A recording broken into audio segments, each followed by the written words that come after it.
Come on, now get him back. We gotta have it back. Make it go! Make it go! That's what he said. All right, take it in. Take it in.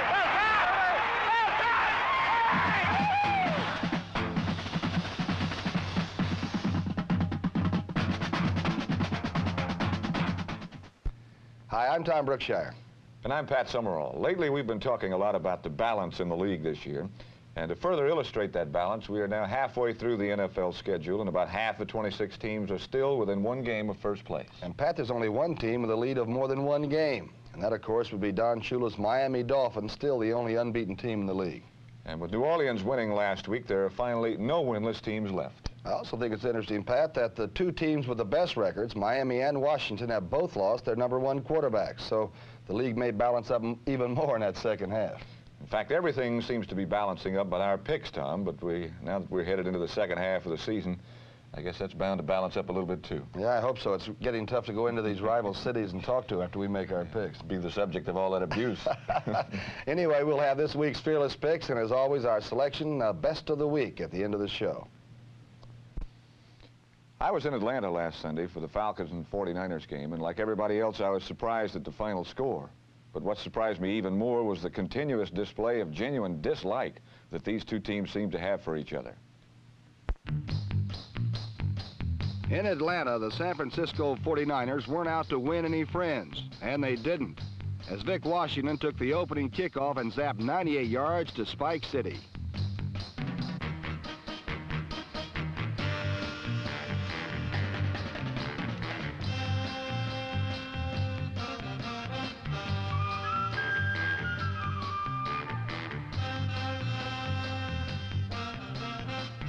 Now, football by nature is not a friendly pastime, but when these two teams get together, the Hatfields and the McCoys run for cover.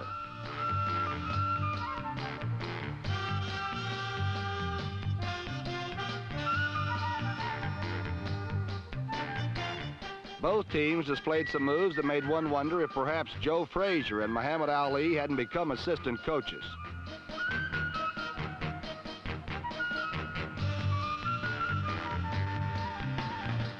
But back to football, where number 64 Dave Wilcox stripped the Falcon blocking and stopped the runner.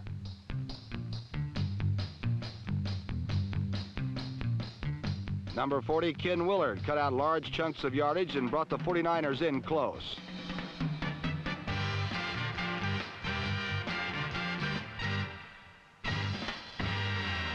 Then young Steve Spurrier, playing in place of injured John Brody, hit tight end Ted Kwolek, and San Francisco led 21-7.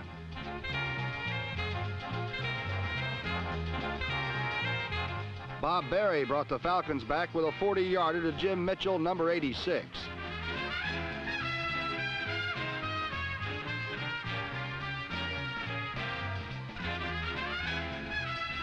But then Steve Spurrier and the 49ers blew the game open. Preston Riley, number 85, juggled one in and proceeded to give Spike City a little refinement.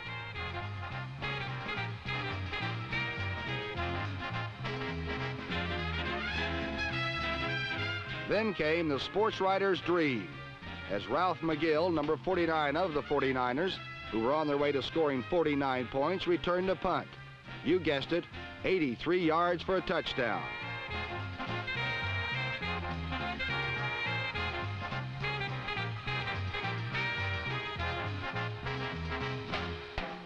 But the writer's dream was not to be, and copy editors across the country breathed a sigh of relief as the play was nullified by a penalty.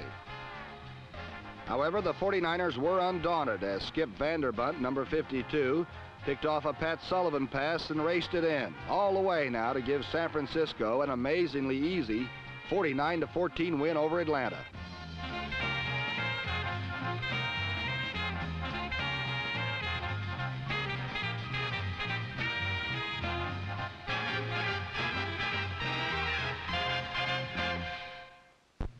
Tom, last week, your old team, the Philadelphia Eagles, threw it in neutral and got back on course again. Yeah, they almost fouled us up. They won a game a week ago. Well, watch me grin and try to bear this.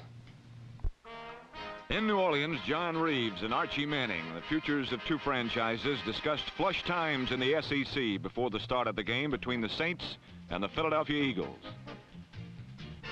The Saints' future began looking bright indeed when he hit Danny Abramowitz for the game's first score in the first quarter.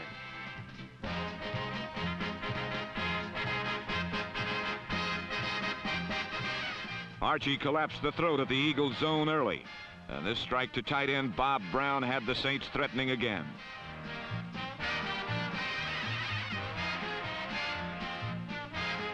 But Leroy Keys blunted this drive with an end-zone interception, and the Saints had to settle for a 7-3 halftime lead.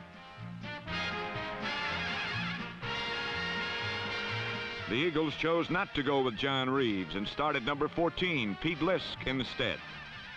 Number 30, Ernie Jackson's interception was only part of a world of mistakes made by the Eagles' faulty offense. And it's just as well that Philadelphia chose not to start their future today. For this kind of exposure might have traumatized any yearling quarterback.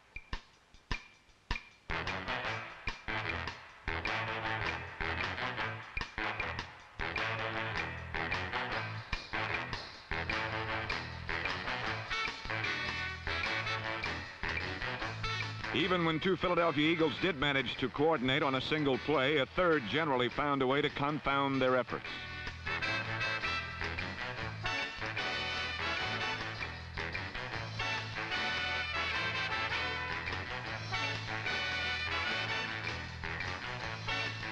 Meanwhile, New Orleans' future was looking better and better as Archie coupled once again with Danny Abramowitz for a 14-3 lead.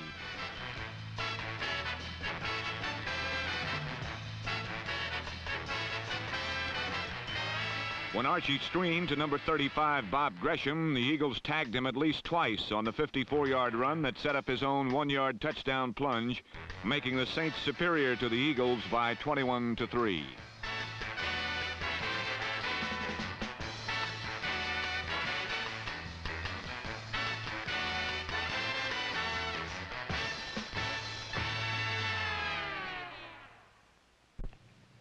The New England Patriots have defeated the New York Jets only once in their last 14 tries.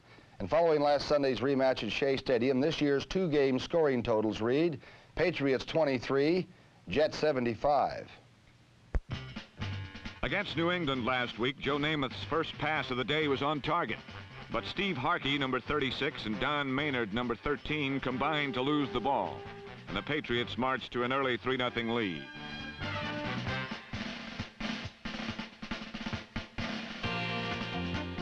Jim Plunkett had problems too. In fact, he suffered through what he called the worst day he ever had, with 3 interceptions and only 7 completions in 28 attempts.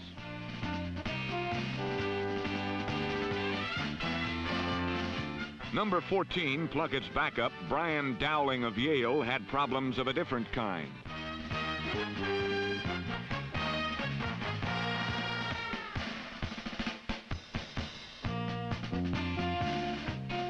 This spectacular completion was good for a net gain of -4 yards. Joe Namath has a different approach to the same problem. He doesn't scramble or run or try to hide. He just gets down, and fast. Usually, however, Namath gets rid of the ball, and invariably it's near a receiver who is often racing for the end zone. Rich Castor couldn't hold on for a touchdown, so Namath called on the man who just 2 weeks before had scored 3 touchdowns in New England, number 32, Emerson Boozer. This was Boozer's 9th touchdown of the season. Moments later, Boozer had his 10th of the season, thanks to a good block by number 67, guard Dave Herman.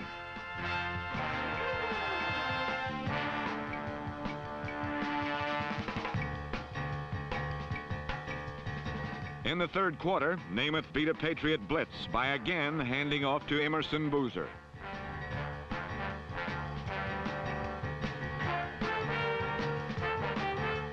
For the third time this year, Boozer had scored 3 touchdowns in a game, and his 11 touchdowns made him the league scoring leader through the first half of the season. Mopping up in the fourth quarter, number 15, Bob Davis, threw the game's only touchdown pass to Rich Castor. As for the second time this season, the AFC's top-ranked offense rolled over the AFC's bottom-ranked defense, this time by a score of 34-10. Well, the Jets are looking extremely healthy, Pat. Emerson Boozer and the running game seem to have caught up with Namath's potent passing attack. They certainly look like contenders at this point, Tom, but before they start thinking about the playoffs, there's a little matter of making up 2 games on pro football's only undefeated team. It's been 3 years since Don Shula left Baltimore to lead Miami into battle, and in those 3 years, much has changed. The once woeful Dolphins are now football's finest. The once proud Colts are now struggling for respectability. Last week, Shula returned home and controlled his former team with his unstoppable ground game. Indestructible Larry Zonka finished off a ball control drive from the 1. Then the Dolphins added a new wrinkle. The flanker pass was a natural for ex-quarterback Marlon Briscoe, number 86. Paul Warfield's catch set up another short Zonka touchdown. But Miami's true strength lies in its concept of team. 40 men with 40 different talents, each finding a way to win.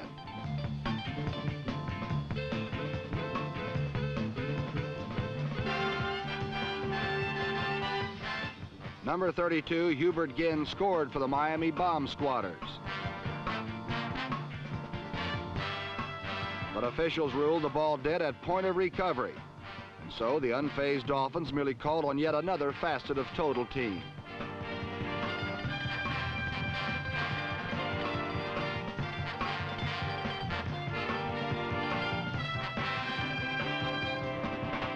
Super quick Mercury Morris put the Dolphins up by 23. As far as the sagging Colt offense was concerned, it might as well have been 100.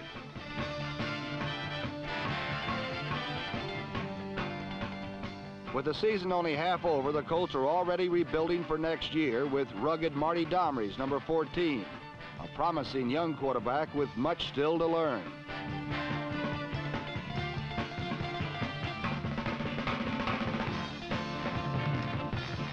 In 3 years, 2 teams have passed in the night, going opposite directions. With their 23-0 win, the Dolphins now stand 7-0. Baltimore, unbelievably, is 1-6. While the St. Louis Cardinals have been switching quarterbacks, the Chicago Bears quarterback has done some switching of his own. In fact, if last Sunday was any indication, then someday Bobby Douglas may actually prefer passing to running. In recent weeks, the Cardinals have been looking for a number 1 quarterback. And last week, they settled on Tim Van Gelder. Again. Meanwhile, the Bears have been winning on the strength of Bobby Douglas and his scrambling. But most experts have agreed that when it comes to throwing, Bobby's lacking. Last Sunday, after a St. Louis field goal, the new-look Chicago Bears worked a nifty handoff, and Earl Thomas, a tight end, blazed all the way to put the Bears on top for keeps.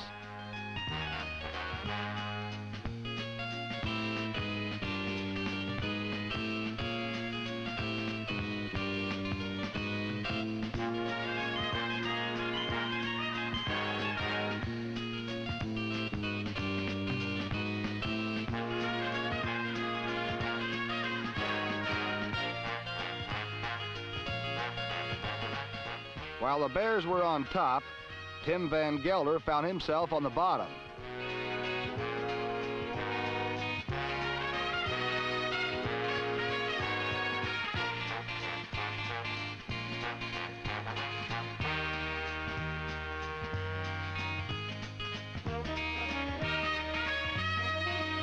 The swarming Chicago defense thwarted the Cardinal signal caller at every turn. Number 32, Charlie Ford, stole this pass and returned it to set up a Mac Percival field goal.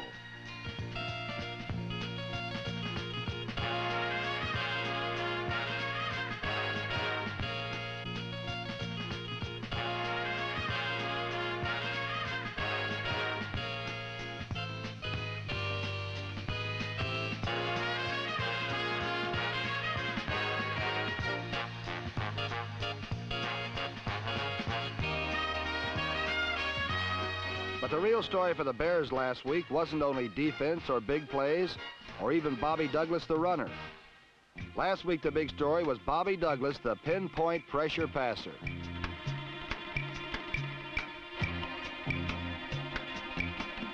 Believe it or not, Bobby Douglas was 8 for 9. His perfect strike to number 43, George Farmer, widened the Bears' lead.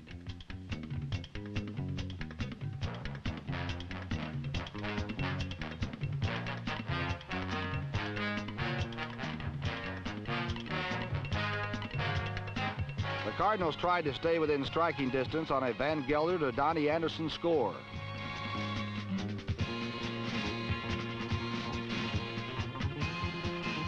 But every time St. Louis got a little something going, Chicago would pop up and put a stop to it.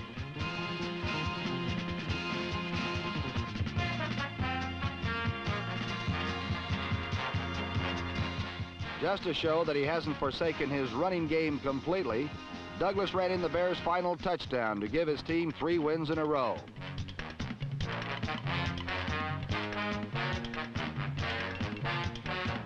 And just in case no one has noticed, that NFC Central Division has turned into a tight 4-team race.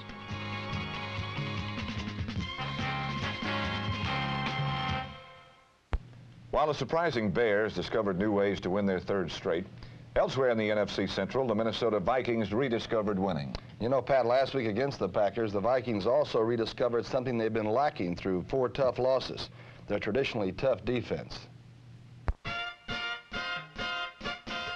The Vikings invaded Green Bay with the certain knowledge that one more loss would surely eliminate them in the NFC Central. The task at hand was the Packers, and both teams splashed some early muscle.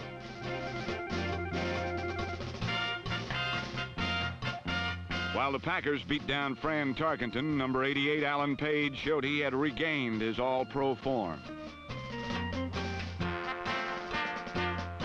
To deny the Green Bay rush, Fran Tarkenton rolled out, but nothing could deny the Pack once they had the receiver in their sights.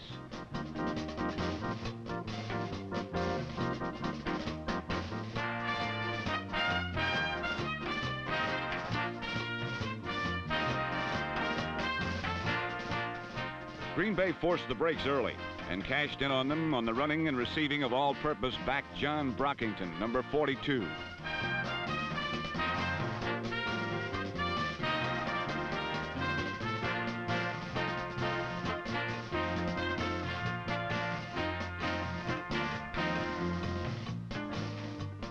Green Bay led 10-0 on a field goal and a perfect pass from Scott Hunter to old reliable Carroll Dale.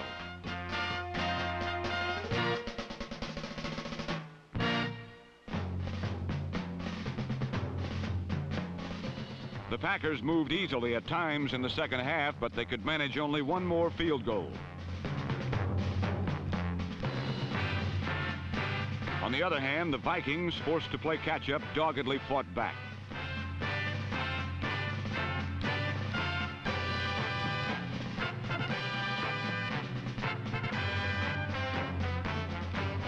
Finally, after 3 quarters, the game was tied at 13.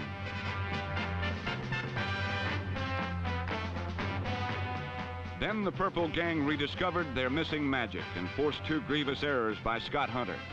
First, Hunter hung a throw that was converted into a touchdown by Paul Krause.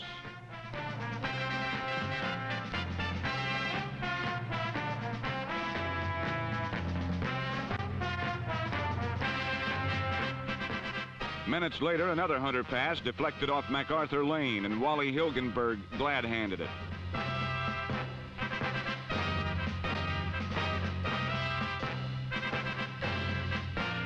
Hilgenberg's touchdown gave Minnesota a come-from-behind 27-13 victory. Once more, the Purple Gang rejoiced with that old 40-for-60 spirit.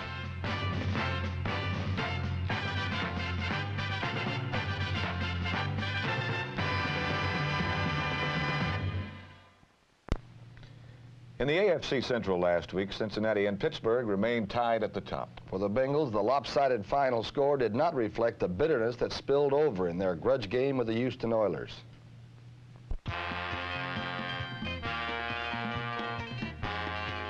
Riverfront Stadium was the setting for a weird shootout between the Oilers and Bengals. Both teams had exchanged players earlier in the week, so bad blood was drawn from the first play.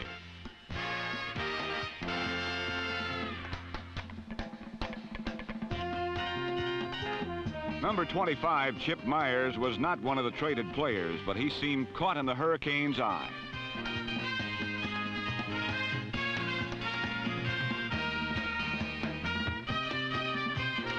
Myers' ill-timed bullfight at the Oilers bench won him 1 tail, 2 ears, and 4 yellow flags.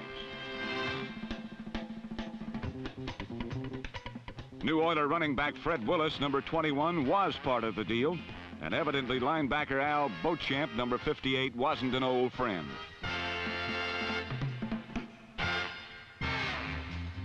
But Willis is a tough runner, and he had his moments.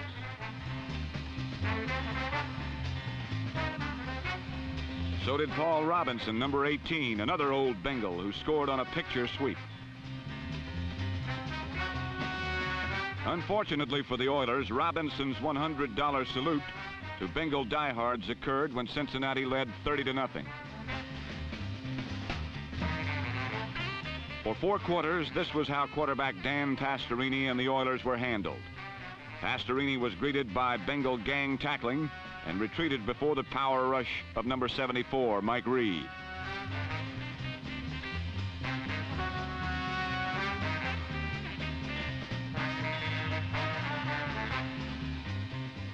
Running backs Doug Dressler and Essex Johnson, number 19, each rushed for over 100 yards and scored touchdowns. Quarterback Ken Anderson's surprise on 3rd and inches was rewarded with another score.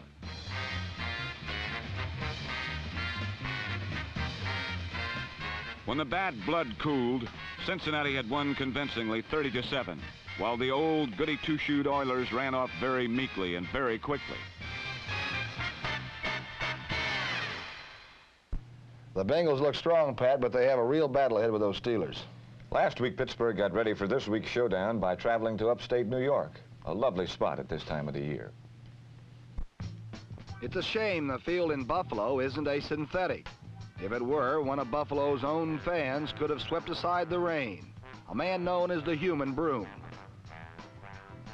Actually, both fan and players alike couldn't believe their eyes at some of the goings-on between the Bills and the Steelers.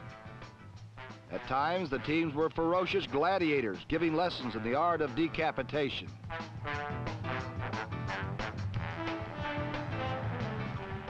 At other times, they fought like ladies in a supermarket with the last loaf of bread at stake.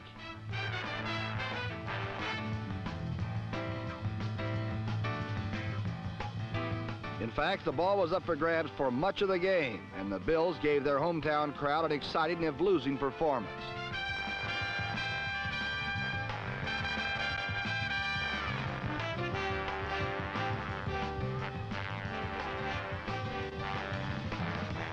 Although the Bills are 2-5, they do have talent, particularly on offense. There's quarterback Dennis Shaw and receiver Bob Chandler, number 81, who acts like an unhappy kid when he doesn't score.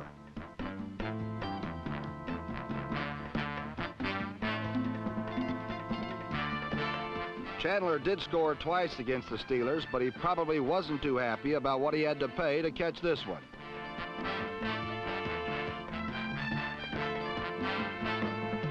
Then there's O.J. Heisman.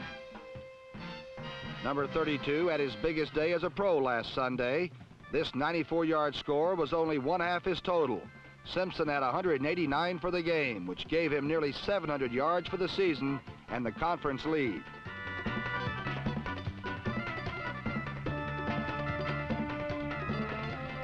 But the Bills should have run O.J. on every play, for their downfall came when they tried to pass. To him, really, or almost anyone else.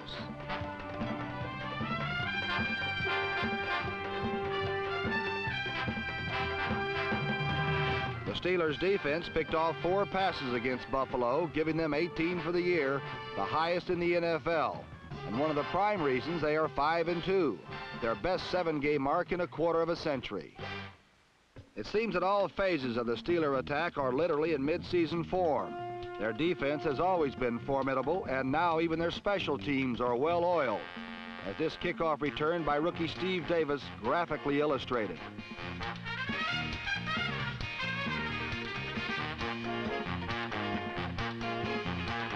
And the Steeler offense has uncovered some new ingots. one of whom is Pittsburgh's own number 32, Franco Harris, here following guard Bruce Van Dyke. The Steeler blocking has been superb all season.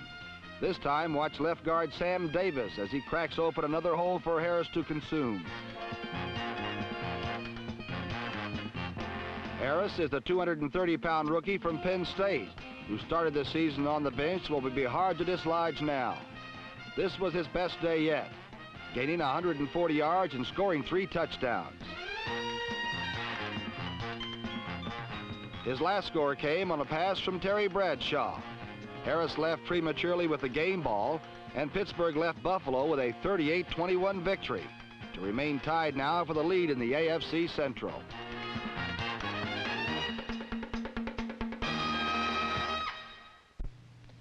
Yankee Stadium, the Taj Mahal of American professional sports, has been the scene of many personal triumphs and tragedies. And last week, when the Giants hosted the Redskins, there was another entry made into the bittersweet history of that sports palace. With Sonny Jurgensen in the lead, the Washington Redskins invaded Yankee Stadium, and that was as it should have been. For the Redskins' rise to power had not been accompanied with equal parts of satisfaction for Sonny. And yet, by uncommon courage, the game's pass master had earned the right to prove himself again. But at the end of the first half, hobbled by a torn Achilles tendon, Sonny Jurgensen left the field, and his dream of a championship season could no longer include himself.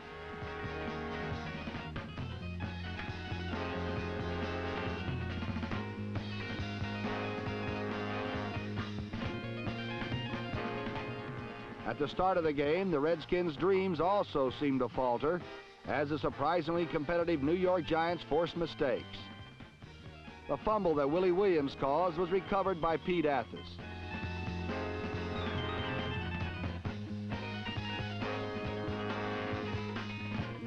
And twice in the first half, Norm Snead drove the Giants in close for field goals with clever play calling like this circle and go to Ron Johnson.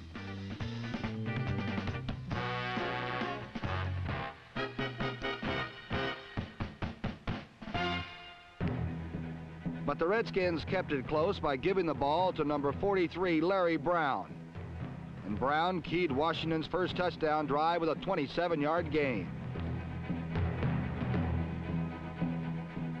Billy Kilmer completed the drive in 11 plays, finding Larry Brown for a 7-yard touchdown. The Redskins missed the point after, and the score was 9-6 at the half.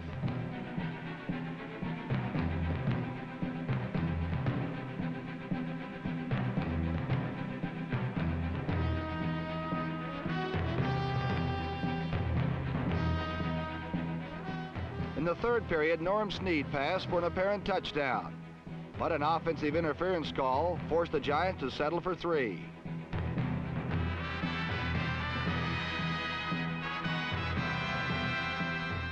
Still, the score was 9-9 until Larry Brown, the mongoose, quicker than a snake and more powerful than poison, burst 38 yards to put a crack in the game.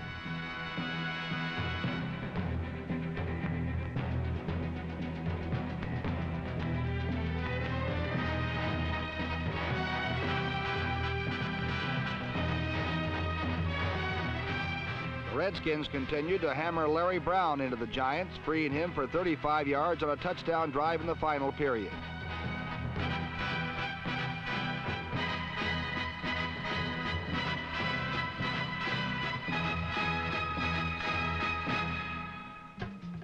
Billy Kilmer slowed it up with a 5-yard scoring strike to Jerry Smith.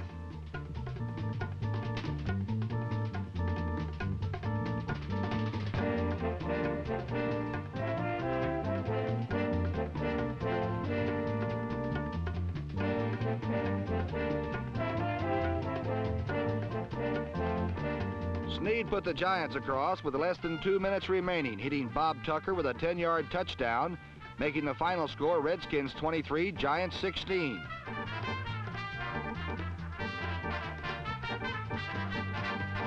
And in still another game, the difference between two teams was measured by the size of Larry Brown's heart.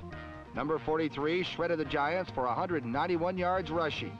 But beneath the gloss, the story of the game is the story of two men, Larry Brown and Sonny Jurgensen, In their personal triumph and tragedy, there's the heart and soul of a sport.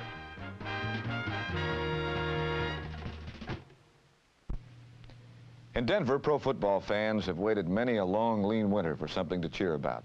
So far, the most exciting thing they've seen is a skinny pair of bowed legs. This distinctive gait is well known to Rocky Mountain football fans. In Denver, there is no mistaking Double 4 Floyd Little. To pay tribute to their bandy-leg superstar, Bronco fans designated last Sunday as Floyd Little Day and showered adulation and gifts on the heart and soul of the Denver franchise. Then on one second-half play against the Cleveland Browns, Little demonstrated what all the fuss was about.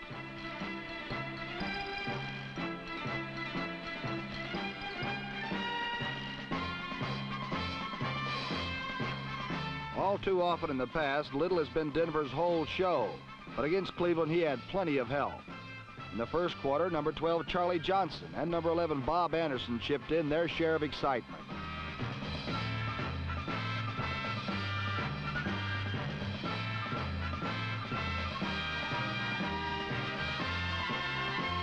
Little, Anderson, and a Jim Turner field goal gave Denver the lead, and then another Bronco legend stepped forward.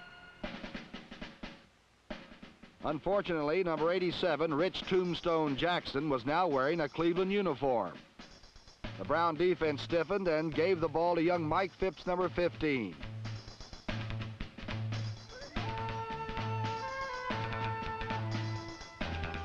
Phipps has begun to read his way through pro defenses in his third season. When to scramble, when to play fake, and when to find the open man.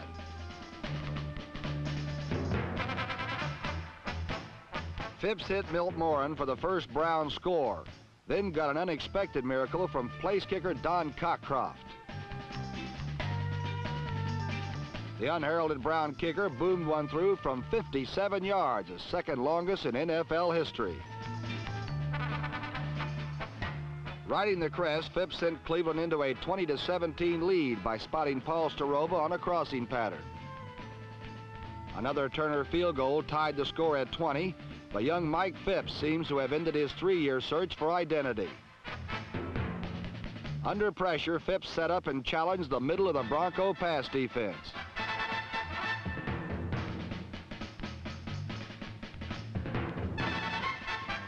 Phipps directed a last-minute 80-yard drive, which boiled down to 4th and goal from the 2.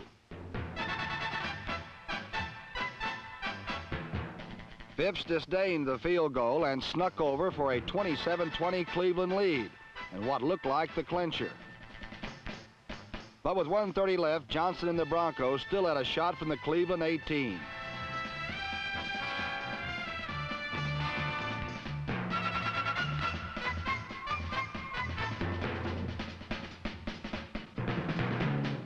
Tom Darden, number 27, stole away the last chance for a happy ending to Floyd Little Day. But the 27-20 party spoiler did wonders for Cleveland's morale and kept the Browns in contention one game off the pace in the AFC Central. That's 3 straight hair-raising finishes for the Broncos, and unfortunately for them, they have lost 2 of them, or they'd be right in the thick of that scramble in the AFC West. And Pat, the only 2 teams which beat Denver badly are the Chargers and the Chiefs. And last week in San Diego, they renewed their rivalry with one another. When the Chargers and the Chiefs get together, it's time for number 20, Mike Garrett, to renew acquaintances with his former Kansas City teammates. Garrett has been running well this season for San Diego, as has his running mate, number 37, former St. Louis Cardinals Sid Edwards.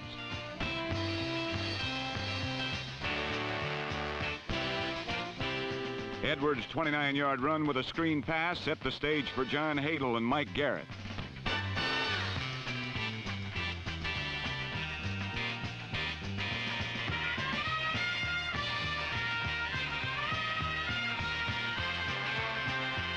Garrett's 30-yard touchdown gave San Diego a 7-3 halftime lead, while the Chargers' new hard-charging defensive line throttled Lynn Dawson and the Kansas City offense.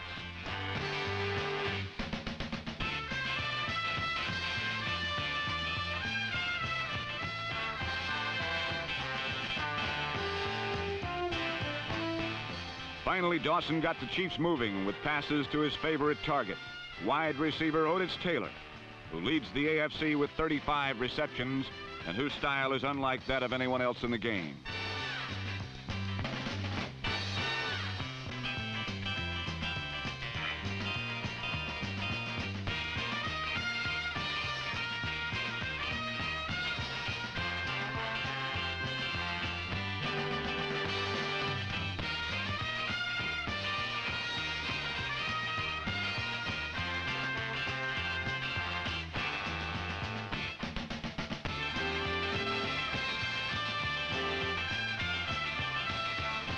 Late in the third period, number 14, Ed Podolak, cut inside a block by number 76, guard Mo Mormon, and the Chiefs led 13-7 after 3 quarters.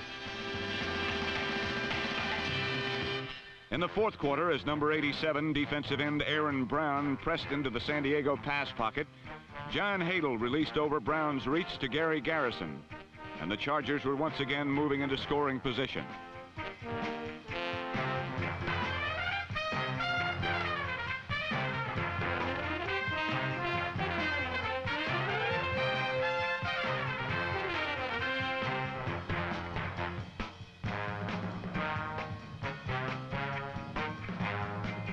For the 6th time in 4 games, Mike Garrett scored against his former team, and the Chargers trailed by only 2 at 16-14 with 3 minutes still to play. Then on 3rd and 4 with 2 minutes left, Lynn Dawson went for it all to Otis Taylor.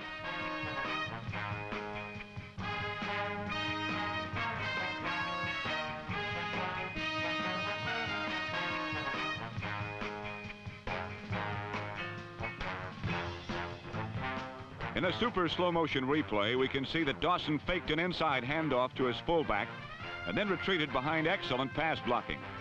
He looked to his left and then watched Otis Taylor break toward the post and fired deep down the middle for Taylor.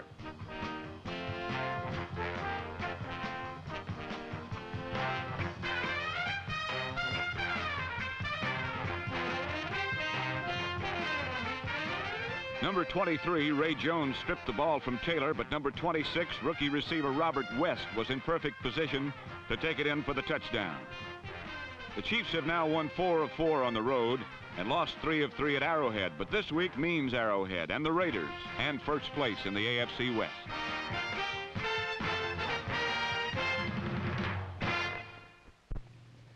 It seems like I've seen those dynamic silver and black, proud and poised Oakland Raiders do it 100 times. They can just put more points on that scoreboard, Pat, quicker than any team in the league.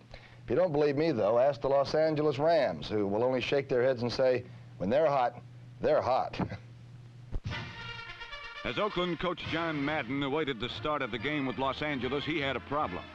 Should he open at quarterback with number 16, George Blanda, or should he go with Darryl LaMonica, who was injured the previous week against Denver? Coach Madden solved his problem by deciding to go with LaMonica, who, when he is right, can be the quickest striking quarterback in the NFL. And LaMonica was lucky because the first time he ran onto the field was right after the Raiders had recovered a Rams fumble on the opening kickoff. Number 44, Marv Hubbard, tore out hard-won chunks of yardage.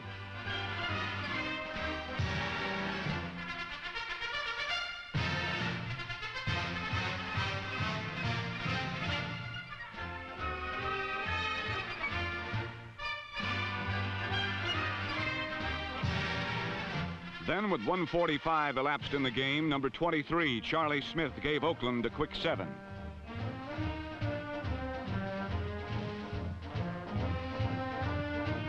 On the Rams' second play from scrimmage, Roman Gabriel was intercepted by number 31, Jack Tatum.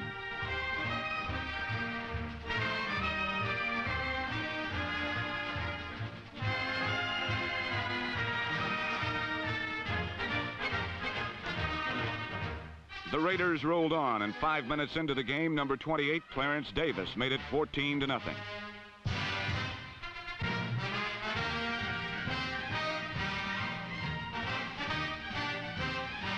On the Rams' fifth play from scrimmage, Roman Gabriel was intercepted by number 48, Nehemiah Wilson.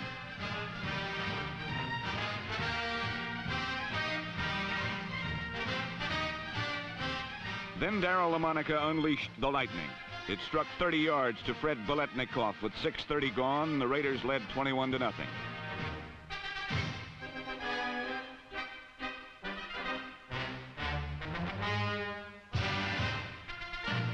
Suddenly, the Raiders' scoring flood went dry, and it was almost 7 more minutes into the first quarter before they scored again on a LaMonica to Chester thunderbolt.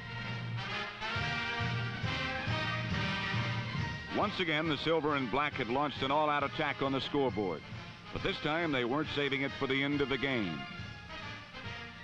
Early in the second quarter, number 24, Willie Brown, intercepted to set up a LaMonica strike to Mike Ciani, and the Raiders led 35-0.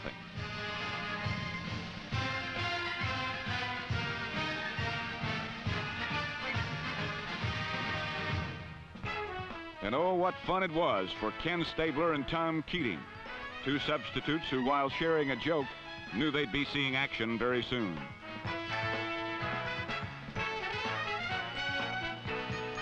The Rams were down so far it looked like up to them, and a sparkling punt return by Dave Elmendorf helped only a little.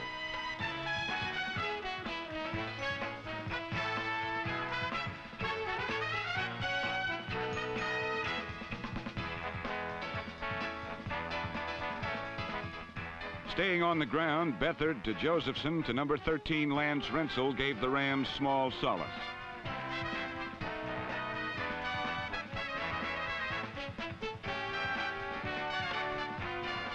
The Rams' score was negated in spectacular fashion by Phil Villapiano, number 41, who intercepted and churned 83 yards for a touchdown.